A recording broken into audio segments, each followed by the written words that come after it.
And thank you so much for staying here with us. Our guest this afternoon is a fast-rising Nigerian singer-songwriter who is breaking through the highly competitive music scene with his outstanding melody. Joining us, let's make a welcome to the show, Runda. Yep. Hello, Runda. He looks different, by the way. I know, right? I mean, the last time you interviewed me, that was like 2 years ago. I was in a different phase. Now it's another. Your skin, you did shine. I did learn. That's bro. It's good to have you here. Baraka de Salah to you. Same to you. Yes. Are you Muslim? Which of you guys is Muslim? She's a rich auntie. Me, I'm just a... so that you follow me and buy it. Now what they ask now, you understand? I mean, you've been doing amazing. Congratulations on all the feats that you achieved so far. 2 years ago till now, the journey has not been the same. You've done so much. But you just released an EP.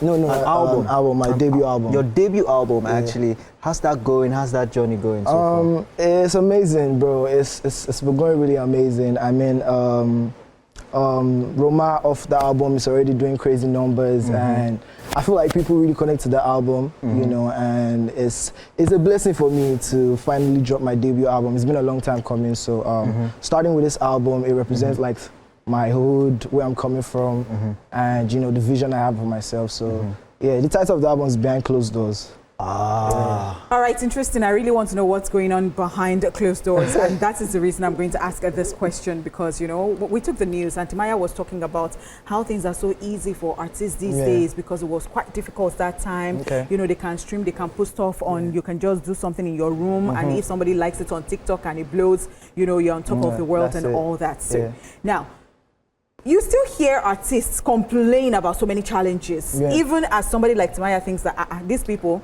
they are having it very easy. So you want to compare and talk about that, like from personal experience? Yeah. For me, I feel like it's tricky in the sense that I agree that it's way easier now to like connect to people. You don't have to go through some certain links. You know, you could just have your phone, do your thing, and you know, get your music out. But at the same time, it still takes a lot of energy. It takes a lot of time. It's not that easy. There are a lot of things that happen like behind the scenes. You know, a lot of people don't see that. They just see you post your content and the song is going nice and you're happy. But like, there's a lot of planning. There's a lot of strategies that you have to go through behind the scenes. So I can't necessarily say that like it's easy, right? But I feel like compared to then, our music has really evolved to the sense that, you know, there's more global appeal. You could easily, your song could easily get out in Nigeria, you know, just from you just posting and, you know, so I agree with him at the same time, but I don't agree with him.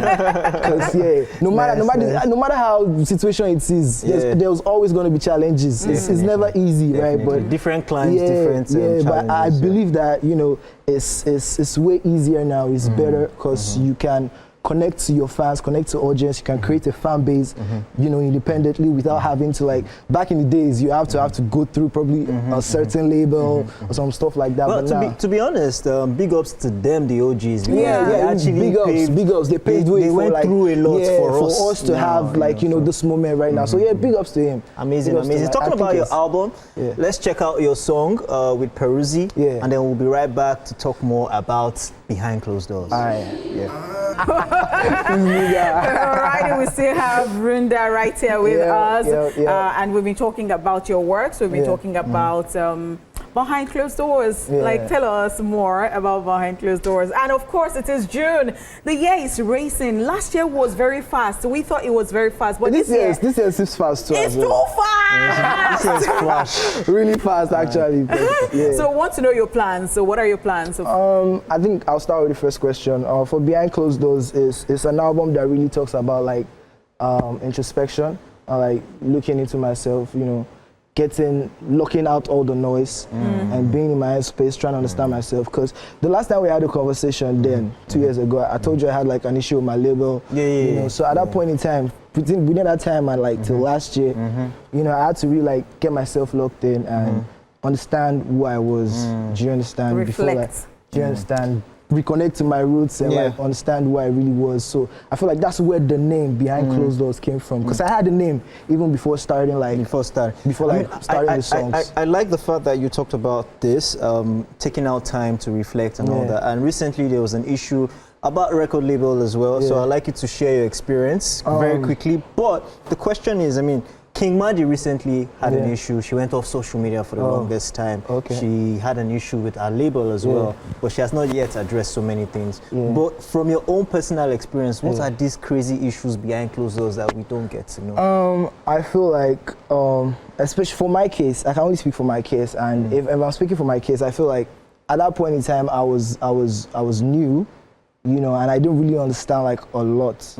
Do you understand? So they probably took advantage of that. Do you understand? And like some certain things that they were supposed to do, they weren't doing, and I was the one eventually having to, you know, support some things, and like, and it's supposed to be like that. You're making, you know, a huge amount of my earnings, and I'm still the one having to like do some certain things, you know. So it was a situation whereby it really messed me up, because when it happened, I just dropped an EP, Runda EP. That was the era of Good Girl, Monaco. So it was just really a crazy time, because I was not able to like push that EP properly at that point in time. So for me, I feel like sometimes it feels like, okay, it's not gonna work out, but you know, you just have to look at it as a building process. You know, it's like a process. It's for you to learn. So now this circles us back to what Timaya says about indie artists now being able to do things on their own and push. So it's definitely it's definitely valid. It is definitely valid. So you have the plan for the rest of the year?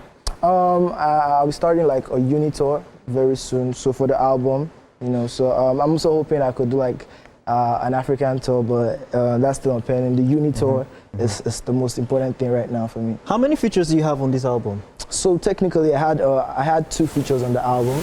I had Peruzzi, and I have Peruzzi, and I had Shode on it. Shode. But like some certain clearance issues behind the back. Just. All right. Thank you so much. I mean, what are your social media handles for all the fans who want to follow you and follow your progress in your music? My Instagram is @itsrunda ITS. RUNDA. Same thing with TikTok. It's Runda ITS RUNDA. My Twitter is it's Runda _. Fantastic. Thank you so much, Runda, for coming on the show today. Thank you for having me. It's been so wonderful talking to you. Now, ladies and gentlemen, before we go, here is this week's reminder that happiness is free.